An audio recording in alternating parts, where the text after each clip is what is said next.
Hello student, I hope you guys are doing well. आज हम लोग स्टार्ट करेंगे फॉर्म्स ऑफ बिजनेस ऑर्गेनाइजेशन का लास्ट टॉपिक, ठीक है, जो है जॉइंट स्टॉक कंपनी। तो देखते हैं कि जॉइंट स्टॉक कंपनी क्या होता है, उसके फीचर्स क्या क्या है, उसके एडवांटेजेस और डिसएडवांटेजेस भी हम देखेंगे आगे।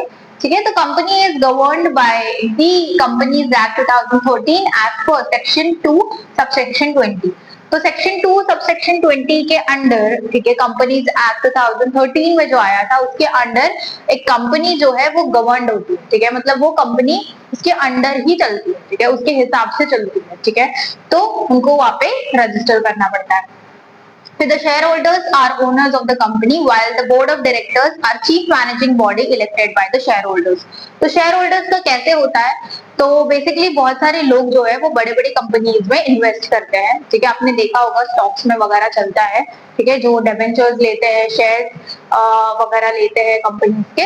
तो शेयर बेसिकली क्या होता है कि वो लोग कंपनी की ओनरशिप लेते हैं। ठीक है, तो वो ओन करते हैं कंपनी को। फॉर एग्जाम्पल मेरे कंपनी में आप 20 शेयर लेते हो तो आप 20 शेयर के ओनर हो गए हो, और आप मेरे कंपनी में, जैसे मैं 80 के ओनर हूँ तो आप 20 के ओनर। ठीक है, तो आप ओनर कहलाए जाते हो। शेयर होल्डर्स एक ओनर होता है, और जो बोर्ड ऑफ डायरेक्टर्स होते हैं वो टॉप लेवल मैनेजर्स जो होते हैं वो बोर्ड ऑफ डायरेक्टर्स डिसाइड करते हैं। ठीक है, इलेक्ट करते हैं बेसिकली। और बोर्ड ऑफ डायरेक्टर्स का काम क्या होता है, रोल क्या होता है कि वो ओवरऑल सारे पूरे बिजनेस को कंट्रोल करते हैं, मैनेज करते हैं। ठीक है, सारे ऑपरेशंस देखते हैं, तो वो एक मेजर रोल प्ले करते हैं कोई भी कंपनी में। ठीक है, the capital of the company is divided into smaller parts called shares which can be transferred freely from one share holder to another. ये भी देखेंगे हम कि क्या होता है कि समझो कि आप मेरे कंपनी के शेयर होल्ड करते हो, 20 शेयर होल्ड करते हो, और फॉर एग्जाम्पल कि आपको अभी कंटिन्यू नहीं करना है मेरे कंपनी में, राइट, आपको शेयर्स नहीं चाहिए वो, तो आप उसको किसी और के नाम पे ट्रांसफर कर सकते हो। समझो आपकी बहन इंटरेस्टेड है, आपका भाई इंटरेस्टेड है, आपकी मम्मी इंटरेस्टेड है, तो आपने आपके शेयर जो है वो अपनी मम्मी के नाम पे ट्रांसफर कर दी। ठीक है, तो जो भी उसको उसका डिविडेंड आएगा, उसका प्रॉफिट जब आएगा तो प्रॉफिट का एक पार्ट मिलता है। ठीक है, शेयर होल्डर्स को, तो वो जो भी डिविडेंड, उसको डिविडेंड बोलते हैं, तो जो भी डिविडेंड आएगा, ठीक है, तो वो आपके मम्मी के नाम पे जाएगा क्योंकि आपने ट्रांसफर कर दिया आपकी मम्मी के नाम। ओके, तो कभी कभी ट्रांसफर कर सकते हैं, लोग करते हैं, जब उनको शेयर्स नहीं चाहिए होते हैं तो वो दूसरे को ट्रांसफर कर देते हैं या फिर सेल भी कर देते हैं, या आपको समझो कि वो शेयर्स नहीं चाहिए और आपका फ्रेंड उसमें इंटरेस्टेड है तो आप उसको बेच सकते हो। ठीक है, तो ये सब कुछ शेयर्स में चलता है। Okay, I hope you are getting this कि क्या होता है जॉइंट स्टॉक कंपनी में। शेयर होल्डर होता है, मैनेजिंग डायरेक्टर्स होते हैं। आगे हम फीचर्स देखते हैं उसके कि क्या क्या है। पहला फीचर है artificial person. A company is a creation of law and exist independent of its members like natural persons. A company can own property, incur debts, borrow money, enter into contracts, sue and be sued, but unlike them it cannot eat, talk, run, breathe, etc. तो basically company जो होती है वो एक इंसान के जैसे ही, जैसे कि एक नेचुरल इंसान होता है उसके जैसे ही चीजों को ओन करती है, प्रॉपर्टी ओन करती है। ठीक है, मतलब फॉर एग्जांपल हमारी कंपनी है और मुझे वो पर्टिकुलर बिल्डिंग की रिक्वायरमेंट है वो कंपनी रन करने के लिए, लैंड रिक्वायरमेंट है तो मैं वो लैंड ओन करूंगी, वो बिल्डिंग ओन करूंगी। मुझे पर्टिकुलर फर्नीचर की रिक्वायरमेंट है तो मैं फर्नीचर ओन करूंगी। जैसे एक इंडिविजुअल करता है, एक पर्सन करता है, वैसे कंपनी भी करती है। ठीक है, डेट्स भी इंकर करती है। अगर मैंने किसी से लोन लिया है और मैं नहीं पे कर पा रही हूँ तो वो भी उनको इंकर करना पड़ेगा, राइट, तो उसके भी सोल्यूशन निकालने पड़ेंगे। द बोरो मनी, तो जैसे एक इंडिविजुअल पैसे उधार में लेता है वैसे कंपनी भी पैसे उधार में लेती है। ठीक है, into contracts, enter into contract, sue and be sued, तो कोई भी कॉन्ट्रैक्ट में एंटर कर सकते हैं। ठीक है, कोई एग्रीमेंट, कोई डील कर सकते हैं। तो ये सब कुछ जैसे नॉर्मल इंडिविजुअल करता है वैसे ही कंपनी कर सकती है, बट जैसे नॉर्मल इंडिविजुअल ब्रीथ करता है, बात करता है ना, भागता है, दौड़ता है, जैसे हम करते हैं चीजें, वैसे तो कंपनी नहीं कर सकती। इसलिए उसको नेचुरल पर्सन नहीं कहा जाता और आर्टिफिशियल पर्सन कहा जाता है। ठीक है, कंपनी का जो क्रिएशन है वो लॉ के अकॉर्डिंग होता है, उसके अकॉर्डिंग वो एग्जिस्ट करती है, और जब क्लोजर होता है वो भी लॉ के अकॉर्डिंग ही होता है। ठीक है, तो वो इंडिपेंडेंट है बेसिकली। ठीक है, independent of its members. Moving on to separate legal entity, the law does not recognize the business and owners to be one and the same company acquire identity distinct from its members. तो इसकी जो legal entity है काफी separate है। जैसे हमने sole proprietor में देखा था कि उनकी जो लीगल एंटिटी थी वो सेम थी, ठीक है, सेपरेट नहीं थी, वो दोनों एक ही माने जाते थे। बट इस केस में ऐसा नहीं है। इस केस में क्या होगा कि इनकी जो लीगल एंटिटी है वो डिफरेंट होगी, मतलब कंपनी अलग है और वो जो ओनर है या शेयर होल्डर है या मैनेजिंग डायरेक्टर है वो एक अलग है, ठीक है, तो सेपरेट लीगल एंटिटी। फिर फॉर्मेशन, तो time consuming, expensive and complicated process. It involves preparation of several legal requirements before it can start forming, functioning under Companies Act 2013। तो बेसिकली इसका जो फॉर्मेशन है काफी क्रिटिकल होता है, काफी टाइम कंज्यूमिंग होता है, बहुत ज्यादा एक्सपेंसिव भी होता है, बहुत ज्यादा पेपर वर्क करने पड़ते हैं, ठीक है। कंपनीज एक्ट 2013 के अंडर जो भी रूल्स रेगुलेशंस है वो उनको फॉलो करने पड़ते हैं, जो भी पॉलिसीज है वो फॉलो करनी पड़ती है और उस हिसाब से ही फॉर्मेशन हो सकता है। तो बहुत ज्यादा टाइम भी जाता है, बहुत ज्यादा पैसा भी खर्च होता है, इसलिए इसका फॉर्मेशन थोड़ा क्रिटिकल है और टाइम टेकिंग है, ठीक है। फिर है परपेचुअल सक्सेशन। इसमें बच्चे कंफ्यूज हो जाते हैं, याद नहीं रख पाते कि क्या है perpetual succession. A company being creation of law can be brought to an end only by law. Specific procedure for its closure is to be followed called winding up. Members may come and go but the company continues to exist. तो कोई एक member या एक owner नहीं बोल सकता कि मुझे कंपनी बंद करनी है, ठीक है। कंपनी ऐसे ही बंद नहीं होती, मेंबर्स एड ऑन होते हैं, मेंबर्स छोड़ के चले जाते हैं, लेकिन कंपनी बंद नहीं होती, कंपनी एग्जिस्ट करती ही है और आगे कंटिन्यू करती ही, ठीक है। तो उसको परपेचुअल सक्सेशन बोलेंगे कि कोई भी मेंबर्स की वजह से कंपनी बंद नहीं होगी। जैसे हमने देखा था कंपनी और मेंबर्स तो अलग अलग है, सेपरेट एंटिटी है, तो कोई सवाल ही नहीं उठता कि अगर मेंबर को कुछ हो जाता है। जैसे हम लोगों ने सोल प्रोप्राइटर में देखा था कि लैक ऑफ कंटिन्यूटी था, कि जहाँ पे अगर मेंबर को कुछ हो जाता है, डेथ हो जाती है या कोई डिसऑर्डर डिजीज हो जाता है तो वो आगे कंटिन्यू नहीं कर पाता, ठीक है। बहुत रेयर केसेस में ऐसा होता है कि कोई वॉलंटियर करता है, कोई फैमिली मेंबर, कोई फ्रेंड, कोई भी है इंसान, ठीक है, तो वो अगर वॉलंटियर करता है तो वो कंपनी वो सोल प्रोप्राइटर का बिजनेस चलता है, आगे कंटिन्यू होता है। वैसे कंपनी में नहीं होता, कंपनी में मेंबर्स का कुछ है नहीं, मतलब अगर वो जा रहे हैं ठीक है, बाकी के मेंबर्स है दे विल हैंडल इट, ठीक है। अगर वो कोई नया मेंबर एड ऑन हो रहा है तो भी कंपनी को कोई ज्यादा इफेक्ट होता नहीं है, फॉर्मेशन क्लोजर और फॉर्मेशन में इफेक्ट नहीं होता, ठीक है। फिर आता है कंट्रोल पे। The management and control of the company is undertaken by the board of directors, which are appointed by the top manager officials. They are accountable to the shareholders, as shareholder does not have the right to get involved in day-to-day business activities. तो जैसे मैंने यहाँ पे बताया कि जो board of directors होते हैं वो कौन बोर्ड ऑफ डायरेक्टर्स को अपॉइंट करता है, कौन उनको इलेक्ट करता है, तो जो टॉप मैनेजर्स होते हैं, टॉप मैनेजिंग कमिटीज होती है, ठीक है, कमिटीज नहीं मतलब जो भी ओनर होता है, टॉप मैनेजर होता है, वो डिसाइड करता है कि बोर्ड ऑफ डायरेक्टर्स में कौन आएगा, ठीक है। और वो बोर्ड ऑफ डायरेक्टर डिसाइड करते हैं। बोर्ड ऑफ डायरेक्टर का काम है कि ओवरऑल बिजनेस को कंट्रोल करना, उसको मैनेज करना, उसके ऑपरेशंस देखना, ठीक है, सारे जो डिपार्टमेंट्स है वहां पे एक्टिविटीज हो रही है उसको मॉनिटर करना, ये सब कुछ बोर्ड ऑफ डायरेक्टर्स का काम है और वो अकाउंटेबल होते हैं शेयर होल्डर्स को। शेयर होल्डर्स को कोई भी राइट नहीं है, वो बिल्कुल भी इन्वॉल्व नहीं हो सकते day to day business activities में कंपनी के, तो इसलिए वो कुछ उनको पता नहीं होता अंदर का, तो कौन उनको इन्फॉर्म करता है, कौन उनको अकाउंटेबल है, तो कौन है, बोर्ड ऑफ डायरेक्टर अकाउंटेबल है। बोर्ड ऑफ डायरेक्टर सारे इन्फॉर्मेशन उसके शेयर होल्डर्स को देता है। क्यों देता है, क्या जरूरत है, अरे भाई मैं ओनर हूँ बिजनेस की, राइट, मैं शेयर होल्डर हूँ मतलब मैं ओनर हूँ, मैं ओन करती हूँ बिजनेस को। चलो 2 ही शेयर है मेरे पास, 20 शेयर है या 15 शेयर है, जितने भी मेरे पास शेयर है, लेकिन मैं ओन करती हूँ ना बिजनेस को, तो मेरा बिजनेस हुआ, मैं ओन करती हूँ, तो मुझे पता होना चाहिए कि बिजनेस में क्या चल रहा है। तो कौन मुझे बताएगा, मैं तो बिजनेस में इन्वॉल्व नहीं हो सकती हूँ, मुझे वो राइट नहीं है ना, शेयर होल्डर्स को राइट नहीं होता है day to day business activity में इन्वॉल्व होने के लिए, तो कौन मुझे बताएगा, तो मुझे बोर्ड ऑफ डायरेक्टर्स बताएंगे, ठीक है। कैसे बताते हैं हम देखेंगे आगे, ठीक है। आई होप आपको इतना क्लियर हो गया होगा, और भी 2-3 फीचर्स है वो करेंगे, फिर हम एडवांटेजेस डिसएडवांटेजेस करेंगे, ठीक है। तब तक आप ये नोट डाउन कर लो।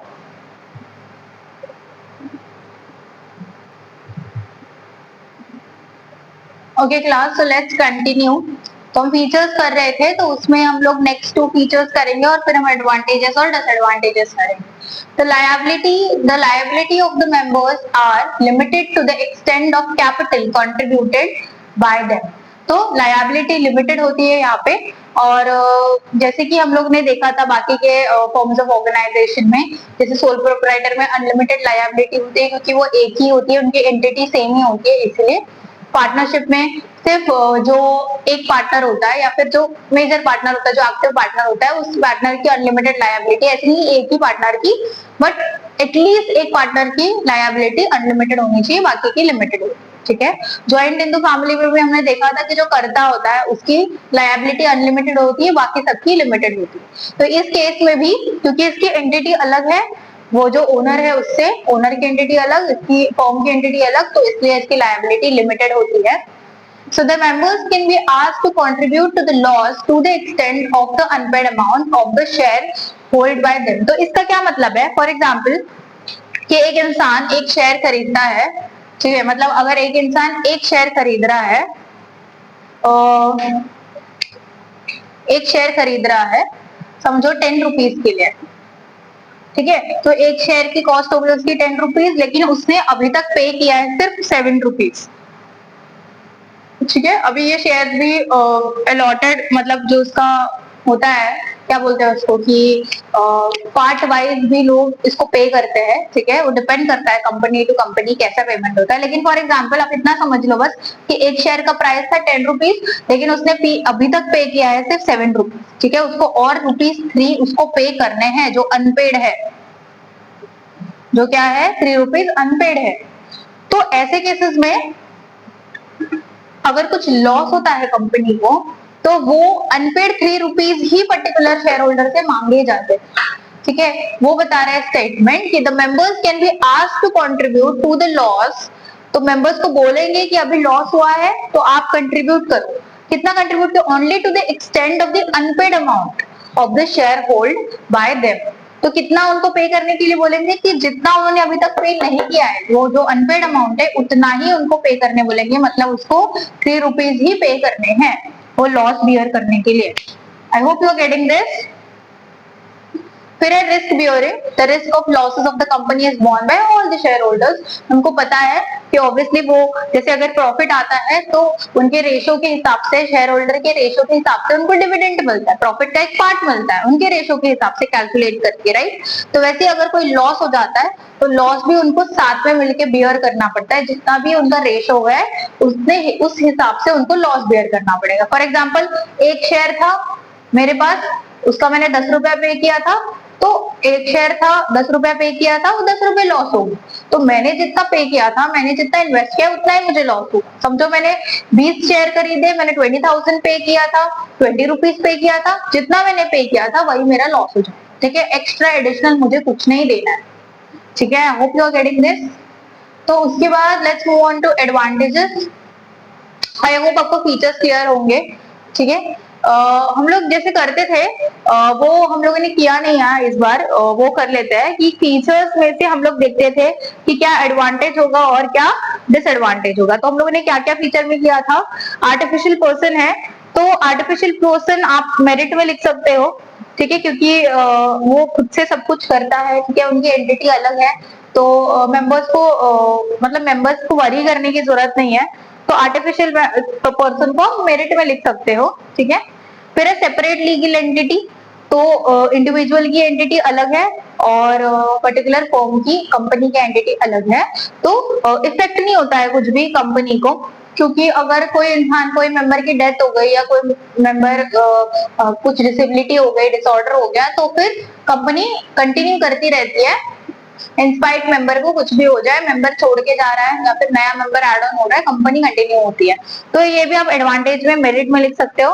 फिर हमने देखा था फॉर्मेशन। तो इसका जो फॉर्मेशन है वो काफी एक्सपेंसिव है और ज्यादा बहुत सारे उसमें रूल्स रेगुलेशंस है, बहुत सारे कंप्लायंस है, तो काफी कॉम्प्लिकेटेड प्रोसेस है। तो इसको आप डीमेरिट में लिख सकते हैं क्योंकि काफी टाइम टेकिंग होगा, इसलिए। फिर आता है परपेचुअल सक्सेशन। तो यही हमने देखा था कि सेपरेट है, इसलिए जो इसका क्लोजर होगा, बिजनेस क्लोजर, वो कंपनी मतलब बेसिकली जो गवर्न कर रहा है कंपनीज एक्ट उसके अकॉर्डिंग होगा और कोई भी मेंबर्स के वजह से नहीं होगा। जैसे सोल प्रोप्राइटर में होता है, जैसे हमने डिस्कस किया था कि सोल प्रोप्राइटर को अगर कुछ हो जाता है तो उसका बिजनेस भी बंद हो जाता है, राइट। वो केस यहाँ पे नहीं है। यहाँ पे परपेचुअल सक्सेशन में लिखा हुआ है कि अगर मेंबर को कुछ भी हो जाए तो भी कंपनी कंटिन्यू करती है, तो ये भी आप मेरिट में लिख सकते हो। फिर हमने कंट्रोल देखा था, तो कंट्रोल किसके हाथ में होता है, पर्टिकुलरली मैनेजिंग डायरेक्टर्स जो होता है वो इलेक्ट करते हैं बोर्ड ऑफ डायरेक्टर्स को, ठीक है। जो मैनेजिंग डायरेक्टर्स मतलब टॉप मैनेजर जो होते हैं बेसिकली, वो बोर्ड ऑफ डायरेक्टर्स को इलेक्ट करते हैं और बोर्ड ऑफ डायरेक्टर के हाथ में सब कुछ होता है। तो इसको आप डिपेंड करता है आप कैसे मोल्ड करके लिखते हो। आप इसको एक मेरिट की तरह भी लिख सकते हो मोल्ड करके, डीमेरिट की तरह भी लिख सकते हो। डीमेरिट की तरह कैसे लिखोगे कि जो मेंबर्स होते हैं, जो शेयर होल्डर्स होते हैं, उनको राइट नहीं होता है इन्वॉल्व होने का, तो एज अ डीमेरिट लिख सकते हो कि उनको एक्चुअल अंदर के जो इंटरनल ऑपरेशन है वो एक्चुअल में देखने नहीं मिलते हैं कि क्या चल रहा है अंदर, वो एज अ डीमेरिट लिख सकते हो। वेराज आप ऐसे लिख सकते हो कि सब कुछ जो है वो बोर्ड ऑफ डायरेक्टर के कंट्रोल में होता है, वो मॉनिटर करते हैं, इसलिए ऑपरेशन स्मूथली जाता है, तो ये आप मेरिट में भी लिख सकते हो। फिर हमने लायबिलिटी और रिस्क बियरिंग किया, तो लायबिलिटी यहाँ पे लिमिटेड है तो आप इसको मेरिट में लिख सकते हो। रिस्क बियरिंग, सबको रिस्क बियर करना है तो रिस्क बियरिंग ये खुद ही एक नेगेटिव कॉन्सेप्ट है, तो इसको आपको डिसएडवांटेज में लिखना पड़ेगा। ठीक है, मूविंग ऑन टू एडवांटेजेस बचे हुए। Transfer of interest, ease of transfer, the share of public limited company can be sold in the market and as such can be easily converted into cash in case the need arises। तो ये मैंने बताया था कि आप transfer कर सकते हो, अगर आपको पर्टिकुलर शेयर नहीं चाहिए जो भी XYZ रीजन की वजह से, तो आप उसको ट्रांसफर कर सकते हो आपके रिलेटिव्स के नाम पे, आपके बहन के, भाई के, मम्मी के, पापा के, किसी के भी नाम पे आप ट्रांसफर कर सकते हो, फ्रेंड के नाम पे कर सकते हो। अगर आपको ट्रांसफर नहीं करना है, आपको सेल करना है, तो आप सेल भी कर सकते हो मार्केट में, इजीली सेल हो जाता है कोई भी पर्टिकुलर शेयर, और आपको जो भी रेट उस टाइम पे चल रहा होगा वो पर्टिकुलर शेयर का, वो आपको मिल जाएगा। ठीक है, लोग ऐसे करते हैं, यूजुअली शेयर खरीदते हैं कोई भी कंपनी का, और जैसे ही वो वैल्यूएशन बढ़ जाती है कंपनी की, शेयर भी महंगे हो जाते हैं, जैसे शेयर महंगे हो जाते हैं वो दूसरे को सेल कर देते हैं। ठीक है, तो ये एक फॉर्म ऑफ क्या बोलते हैं, एक इन्वेस्टमेंट है कि लोग जैसे ट्रेडिंग करते हैं वैसे टाइप ऑफ ये चीजें करते हैं, तो उसकी वजह से उनको बहुत ज्यादा प्रॉफिट हो जाता है। नेक्स्ट है professional management. Company can afford to pay higher salaries to specialist and professionals. तो ऑब्वियसली यहाँ पे ज्यादा पैसा है, तो इसलिए वो लोग ऑब्वियसली एक्सपर्ट्स को हायर करते हैं, प्रॉपर प्रोफेशनल्स को हायर करते हैं। कोई भी पर्टिकुलर काम के लिए उतना क्वालिफाइड इंसान की जरूरत होती है, तभी वो काम जो है वो अप टू द मार्क होता है, एक्सीलेंस के बेसिस पे होता है, तो उसके लिए हमें प्रॉपर एक्सपर्ट चाहिए। ठीक है, तो वो अफोर्ड करना बहुत ज्यादा एक्सपेंसिव हो जाता है, और वो कंपनी बियर कर पाती है, अफोर्ड कर पाती है, तो इसलिए कंपनी प्रोफेशनल को हायर कर सकती है और प्रोफेशनल मैनेजमेंट हो जाता है। ठीक है, वेराज हमने देखा था सोल प्रोप्राइटर में उतना हमारे पास फंड नहीं होता है, कैपिटल नहीं होता है, बहुत टाइम पे पार्टनरशिप पे भी नहीं होता है। ठीक है, तो इसलिए हम लोग वहां पे बियर नहीं कर पाते, यहाँ पे हम लोग इजीली कर पाते हैं। ठीक है, यहाँ पे इजीली प्रोफेशनल मैनेजमेंट हो जाता है। Moving on to disadvantages, lack of secrecy. They need to provide lot of information to registrar as well as general public, therefore difficult to maintain complete secrecy। तो हमने देखा कि शेयर होल्डर्स को सारी information बतानी पड़ती है, कंपनी की स्टेटमेंट दिखाने पड़ते हैं, ठीक है, कंपनी के। तो हमारे कंपनी में जो भी ऑपरेशन चल रहा है तो वो हम लोग सीक्रेटली नहीं कर सकते, हमें बताना पड़ता है, रजिस्ट्रार को भी बहुत सारी इंफॉर्मेशन देनी पड़ती है, तो इसलिए यहाँ पे सीक्रेसी मेंटेन नहीं कर सकते। ठीक है, देन यहाँ पे है impersonal work environment. Separation of ownership and management leads to situation in which there is lack of efforts as well as personal involvement in the part of officers of the company। तो basically क्या होता है कि यहाँ पे जो लोग होते हैं, इन्वॉल्व होते हैं, जैसे अगर शेयर होल्डर्स हो गए या एम्प्लॉइज हो गए, तो उन लोगों को एक फीलिंग नहीं आती कि ये अपनी कंपनी, ये मेरा है। ठीक है, तो इसकी वजह से ये रीजन है, आप रियल टाइम सिनेरियोस देखोगे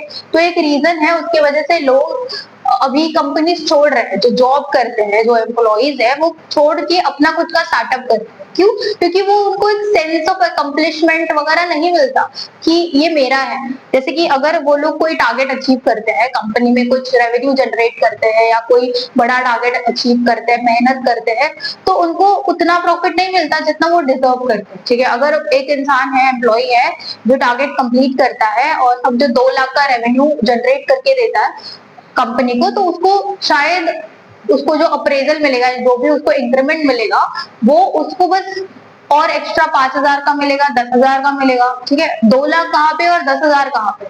ठीक है, तो इसलिए और वो समझ में आता है एम्प्लॉइज को, और उसके वजह से वो लोग नहीं कंटिन्यू करते और वो लोग सोचते हैं कि मैं अपना कुछ चालू करूंगा, तो इसलिए वो सोल प्रोप्राइटर बिजनेस में आ जाते हैं या फिर पार्टनरशिप में आ जाते हैं, और उनको फिर वो एक फीलिंग आती है कि हाँ ये मेरा है, अगर इसका कुछ हो जाता है कल को तो मैं बियर करूंगा, लेकिन अगर इसके प्रॉफिट्स आते हैं तो वो भी मैं एंजॉय करूंगा, अकेले एंजॉय करूंगा।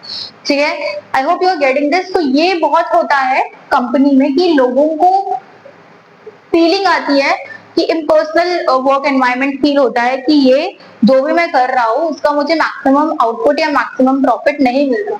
ठीक है, इसलिए ये मेरा है और मैं इसके लिए और हार्ड वर्क करूँ, ऐसी फीलिंग उनको नहीं आती। ठीक है, इसलिए बहुत बार एम्प्लॉयज जो होता है वो बिल्कुल भी एफिशिएंटली काम नहीं करते। ठीक है, जितनी उनकी एफिशिएंसी होती है उतनी वो काम नहीं करते, क्योंकि वो ऑलरेडी ये पर्टिकुलर रीजन से फ्रस्ट्रेटेड होते हैं कि कितना भी मैं हार्ड वर्क कर लूं उतना मुझे जो भी है रेवेन्यू या जो भी प्रॉफिट जनरेट नहीं होगी। ठीक है, let's move on to numerous regulation. It reduces the freedom of operation as to may lead provisions, compulsions and restrictions and need to be obtained various certifications from agencies, registrars, SEBI, etc. तो company में आपने देखा बहुत ज्यादा तामझाम होता है, ये करो वो करो, यहाँ पे रजिस्टर करो, इसको बताओ उसको बताओ, ये रूल्स रेगुलेशन फॉलो करो, ये बहुत होता है। तो बहुत ज्यादा रूल्स रेगुलेशंस, प्रोविजंस, कंपल्जन्स, रिस्ट्रिक्शंस होते हैं, उसकी वजह से यहाँ पे ज्यादा रेगुलेशंस होते हैं, न्यूमरस रेगुलेशंस होते हैं। तो ये एक डिसएडवांटेज हो गया, उसकी वजह से बहुत सारे डिसीजन हमारे पेंडिंग होते हैं, बहुत सारे काम डिले हो जाते हैं। ठीक है, तो कंपनी में ऐसे होते हैं, बहुत सारे एजेंसीज का हमें सर्टिफिकेशन लेना पड़ता है बहुत सारे कामों में। ठीक है, तो यहाँ पे काम थोड़ा डिले हो जाता है because of lots of regulation. Moving on to conflict of interest, employees desire higher salary, customers desire higher quality products at lower price, and the shareholder wants higher returns in the form of dividends.